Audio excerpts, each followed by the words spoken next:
Buenos días a usted y a toda la radioaudiencia, ahora ya es teleaudiencia, ¿no?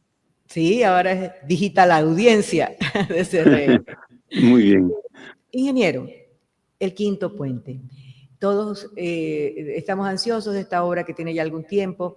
Este gobierno tomó el toro por las astas y yo creo que la mejor manera es sumar, ¿no? Y que es un poco lo que están haciendo para la construcción, o mucho lo que están haciendo para la construcción de este puente. ¿Cómo está hasta aquí?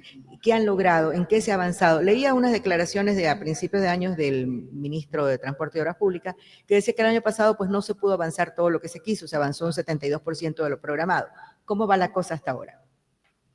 Bien, para el tema del quinto puente, de lo que conozco, dado que mi área además es transporte, pero se está avanzando con la obra que se le designó a la prefectura, que se están haciendo unas vías complementarias, son como 42 kilómetros, y se está trabajando, o sea, se le está entregando los aportes para que ellos puedan continuar con la obra y paralelamente continúa el proceso de la alianza público-privada, donde finalmente se llegará a una licitación internacional, ¿no? Entonces, ese proceso de la alianza público-privada está caminando, es un tema que, digamos, tiene su metodología, que tarda año y medio aproximadamente, o sea que esperamos que ya para finales de este año ya podamos tener alguna idea mucho más clara del inicio, de la fecha del inicio de esta licitación, ¿no? Lo importante, yo por eso decía al inicio que es sumar, ¿no? O sea, no importa aquí el tema de diferencias políticas, sino sumar, trabajar en conjunto, porque eso es lo que al final del día a los ecuatorianos nos aporta o no nos aporta. Ahora, ingeniero, el transporte. Ay, tema bendito en la provincia del Guayas. Dios mío, el transporte. Vemos, no jamás diré con envidia, vemos con gusto, vemos un poco nostálgicos tal vez porque nos gustaría tener algo similar en menos tiempo, al metro de la capital de la República. Entonces nosotros nos preguntamos, bueno, el sector de la costa, en el caso de Guaymas, específicamente de Guayaquil, que yo sé que tiene que ver evidentemente en el caso de Guayaquil la alcaldía, pero ¿cómo se va desarrollando este? ¿Qué posibilidades, qué opciones, qué esperanzas tenemos aquí los costeños, los guayacos, de mejorar este sistema de transporte?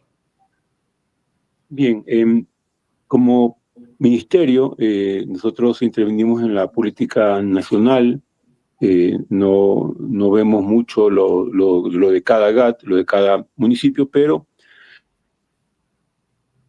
Sí. nos hemos preocupado por tener algunos proyectos de canal a través de instituciones extranjeras tales como de Japón o Alemania, donde hemos tenido, por ejemplo, en específico con algunos municipios, incluido el de Guayaquil, capacitaciones técnicas en lo que tiene que ver con movilidad urbana sostenible, o sea, la transportación masiva pública.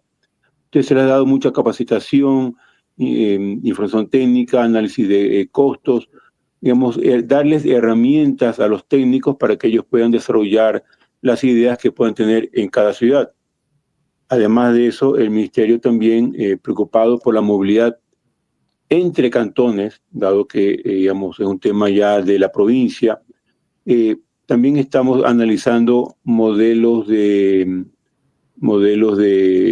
transportación eléctrica, o alguna fórmula para poder manejarlo a través de un metro, monorriel, tren eléctrico, digamos, diferentes formas para poder manejarse, ¿no? De esto que me parece interesantísimo, por ejemplo, en qué áreas? ¿Dónde? ¿Comunicación intercantonal, interprovincial? ¿Cómo? Básicamente, por ejemplo, entre Daule, San Borondón y Guayaquil, tenemos una afluencia muy grande de personas que van tanto hacia Guayaquil como desde Guayaquil hacia estos otros cantones. Entonces, obviamente es una idea, por ahora no se han realizado estudios aún, pero se está tratando de encontrar los fondos para que a través de estas instituciones de fondos verdes podamos tener alguna eh, idea de poder desarrollar un modelo de transporte masivo que permita de manera complementaria con las otras unidades de buses poder trasladar a las personas de manera más eficiente, ¿no? Y más cómoda, con menos costo también. Con menos costo, justamente eso yo le iba a preguntar, el tema de los costos, porque, por ejemplo, en el caso de Guayaquil-Durán, que hay la aerovía, que tiene un costo mayor que el transporte, que es de 75 centavos, pero yo nunca me he subido, pero le confieso, y quiero, pero he conversado con mucha gente que lo ha hecho, y que lo utiliza entre Durán y Guayaquil, y entonces ellos me hablan de lo fantástico del tiempo, por ejemplo, no me hablan de lo fantástico de la tarifa, pero de lo fantástico del tiempo. No, pero sin embargo no sé por qué aquí en Guayaquil eso no se ha extendido, no, porque el tiempo es oro, o sea, y a veces la diferencia, aunque pueda ser el pasaje del doble, en tiempo es nada para poder aprovechar. Cómo de alguna manera hacer que estas tarifas sean menores, ¿no? Y hacer que efectivamente llegue a ser popular, porque mire, esa era también un poco acá la intención de la aerovía, pero no, no se ha logrado del todo. Sí, aclarando algunos términos. Una cosa es el costo del transporte, o sea, lo que cuesta movilizar o buses, muchos buses o un metro. Otra cosa es la tarifa, porque Yeah. la tarifa debe de,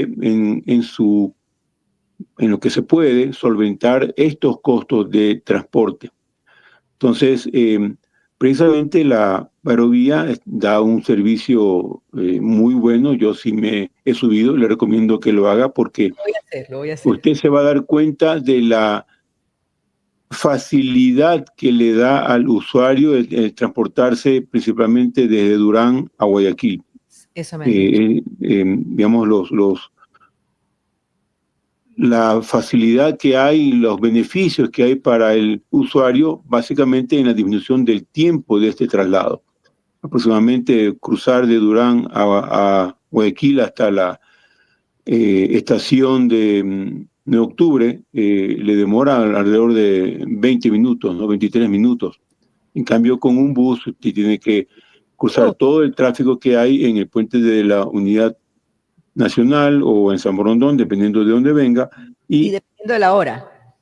dependiendo de la hora, por supuesto. Entonces, todo esto son condiciones que deben ser analizadas por el usuario, no solamente el valor de la tarifa de este pasaje, sino también todos los ahorros que tienen en lo que es temas de movilidad, ¿no?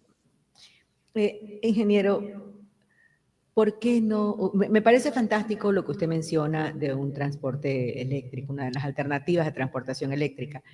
Pero yo me pregunto, con el río que tenemos, ¿cuándo podremos ver, con los recursos hídricos que tenemos nosotros, cuándo podremos ver una transportación fluvial?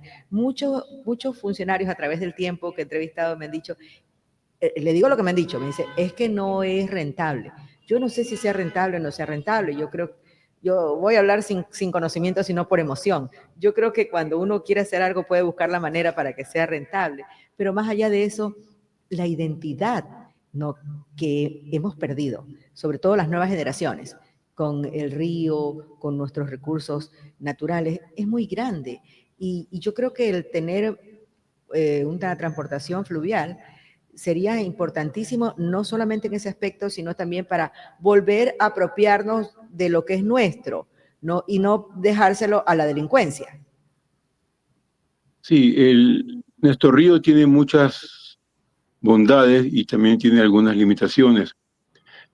Como usted conoce, por eso es que en el caso nuestro es la ría, porque tiene dos sentidos. Doble entrada. De acuerdo con la marea, si la marea sube, entonces el río va aguas arriba, básicamente, ¿no? Y si la marea baja, el río va aguas abajo. Pero esta corriente es muy fuerte. Entonces, de acuerdo con los análisis que se hicieron hace algún tiempo, calculo que unos 6 años fueron, no son estudios, sino análisis solamente, se determinó que es factible la movilidad a través del río, pero limitada. O sea, digamos, alrededor de unas 3.000, 4.000 personas por cada turno, digamos, en la mañana para llevar gente para trabajar y en la tarde para devolverlos.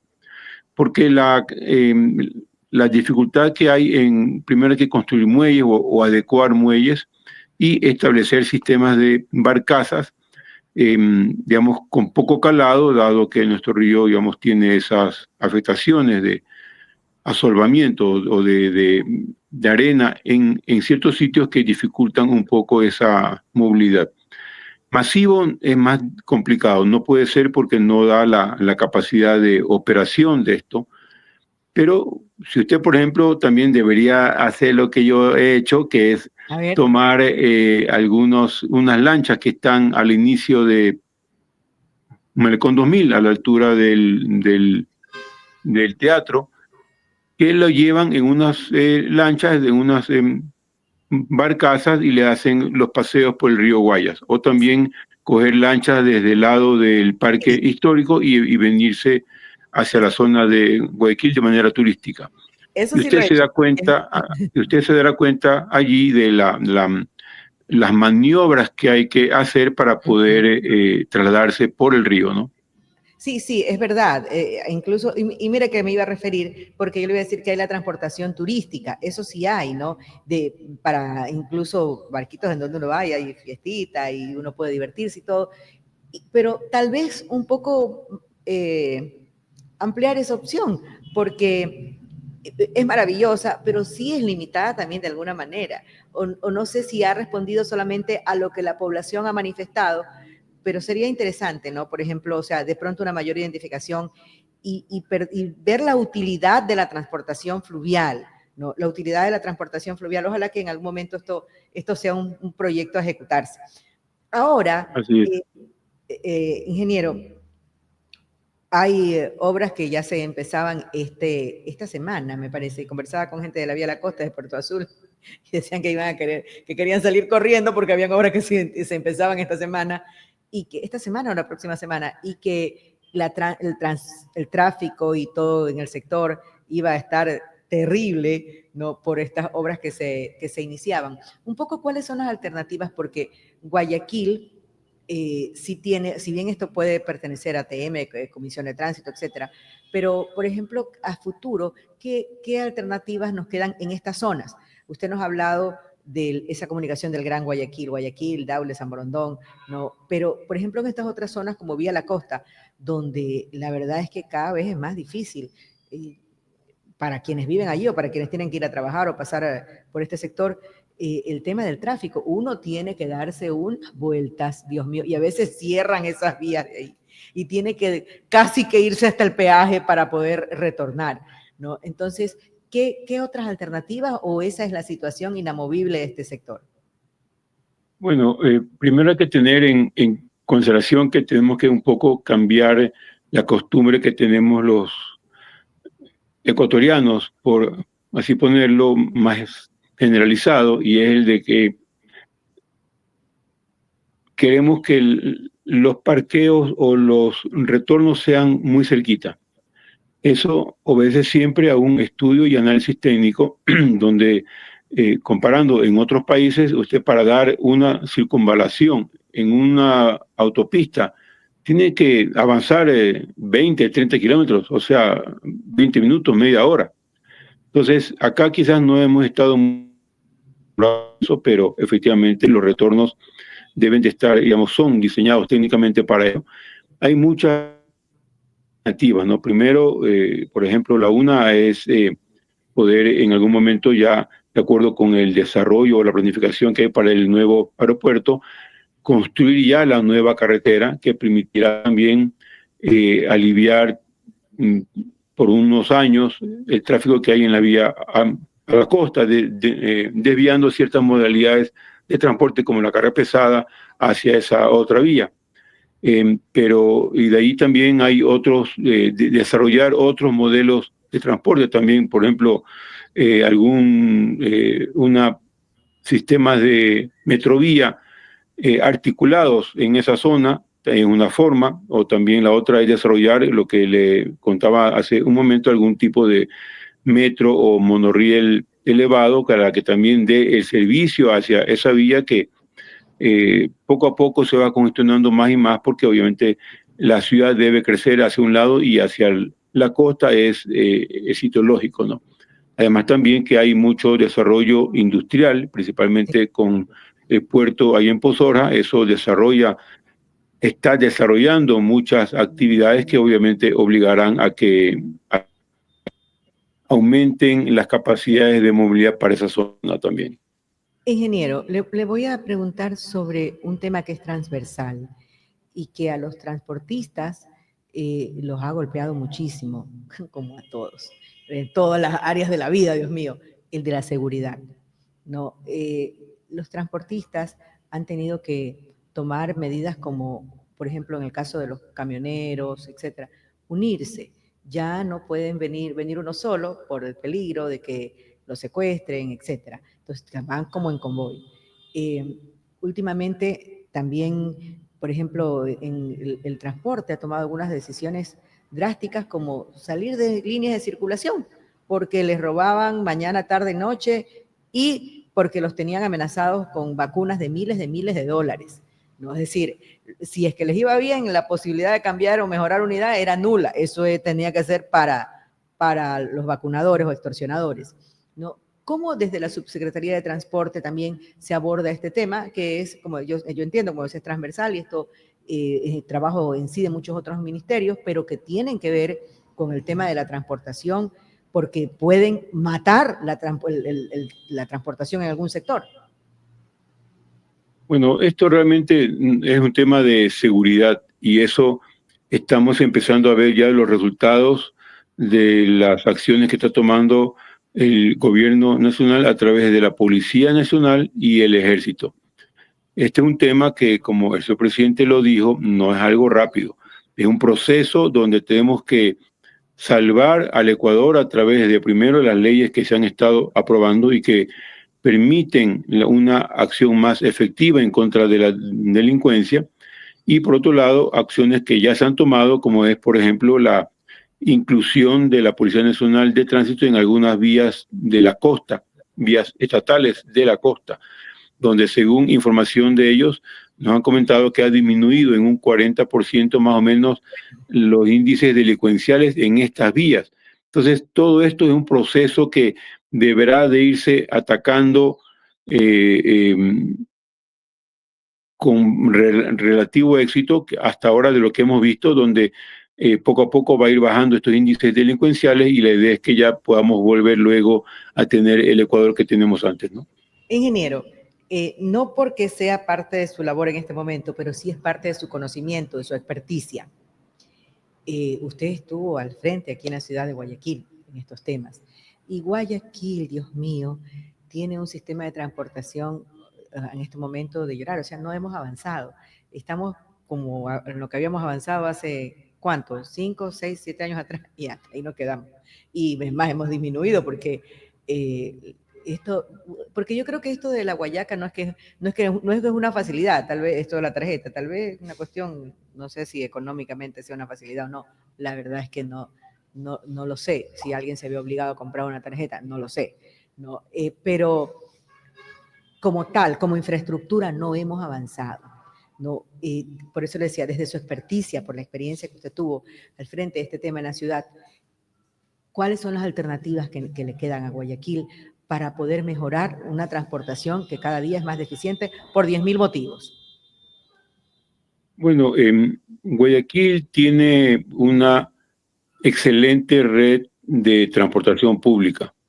Aparte de las metrovías, ahora ya entró en funcionamiento la cuarta metrovía y la red de buses urbanos, hasta lo que conozco yo, llegaba en un 95% a todas las zonas de la ciudad a distancia de más o menos 200 o 300 metros. O sea, significa eso de que la gente tenía que caminar relativamente poco para poder acceder a un bus. Claro, la situación de la inseguridad afecta y obviamente eso hay que seguirlo trabajando para que vuelvan a tener no solamente en la longitud de los recorridos, sino también en las horas de atención, porque antes se trabajaba hasta las 10 o 11 de la noche, dependiendo también, por ejemplo, las universidades, ¿no? Saliendo los chicos de las clases, podían tomar las unidades y poder llegar a sus domicilios con seguridad. Entonces, este es un proceso que tiene que seguirse desarrollando y que tiene que, a más de las acciones que se han tomado en las vías, acceder ya poco a poco a las ciudades para que de esta forma el ciudadano pueda estar tranquilo de que su preferencia, de acuerdo con las nuevas políticas de movilidad urbanas, es una pirámide invertida. Ahora, el principal actor de esta movilidad es el peatón y el ciclista. De allí viene el transporte público, después viene el transporte de carga, tanto liviana como pesada, digamos, la liviana dentro de las ciudades, luego los taxis y al final, muy al final, el transporte privado. O sea, debemos de seguir apuntando a disminuir o a controlar o a convencer mediante servicios públicos de calidad para que el usuario vaya disminuyendo el uso del transporte particular para que pueda acceder a los destinos que necesite. Para que conozca más o menos, el promedio de uso de un vehículo es de 1.2 pasajeros. O sea, prácticamente los vehículos particulares van solos, solamente con el conductor. Cada 5 carros van 2 personas. O sea, es un tema que hay que irlo ajustando. Dice usted que... Eso, pero ingeniero, eso depende de la calidad. Mire, como le decía, si uno va a Quito, uno puede ir con la maleta de viaje en el metro. Si uno va a otras ciudades costeras como la península, en la península de Santa Elena, como Salinas, o sea, yo en Salinas me he atrevido a coger un bus sin miedo, pero en Guayaquil, si yo pienso que voy a mi trabajo con el celular y la cartera y que además del celular y la cartera voy a salir estrujada, sudada, pisada, o sea, me lo pienso 10,000 veces, pues no, y prefiero gastar la gasolina del carro antes de pasar por todo eso todos los días. Entonces, yo siento que, yo sí siento que, o sea, mejor yo no me siento capaz de subirme así para el transporte diario, ¿no? Y yo siento que estamos como, hasta ahí llegamos, que no hemos seguido, porque incluso la aerovía no siguió desarrollándose en todos los lugares que se supone que se iba a desarrollar. Entonces, creo que no tenemos ese sistema citadino decente que nos permita a todos trasladarnos tranquilos, no solo por la inseguridad, sino porque no me van, como le dije, no voy a ir pisada, estrujada, desbaratada y llegar como que salí de la guerra al bajarme de un transporte público, como sí ocurre en otras ciudades del Ecuador mismo. Bueno, el transporte público tiene una característica muy especial y así por eso se llama transporte público masivo. Lo ideal es que los buses o las metrovías vayan lo más llenas posibles hasta una cierta cantidad. O sea, por ejemplo, si la capacidad de un bus de metrovía es de 120 pasajeros, bueno, pues que lleve los 120. Es un balance entre la incomodidad temporal y la velocidad de transportación y el pasaje. Entonces, hay un equilibrio que hay que determinar en ese sitio. Claro, en otras ciudades la población no es tan alta, pero Guayaquil, a pesar de tener una gran cantidad de vehículos, pero un gran porcentaje de la población utiliza el transporte público. Entonces, claro, sabiendo eso, tenemos que hacer todos los programas o los proyectos para mejorar el servicio. Capacitaciones con los conductores, que sean más corteses, que paren en los paraderos. O sea, todo esto es un tema de trabajo, perdón, en conjunto con las autoridades para que se establezcan, se vuelvan a fijar estas reglas que antes funcionaban correctamente, pero que tenemos que seguir reeducando al usuario, que a veces por comodidad quiere parar en media cuadra cuando lo que debe hacer es esperar hasta que llegue al paradero. Entonces, este es un tema continuo de educación continua.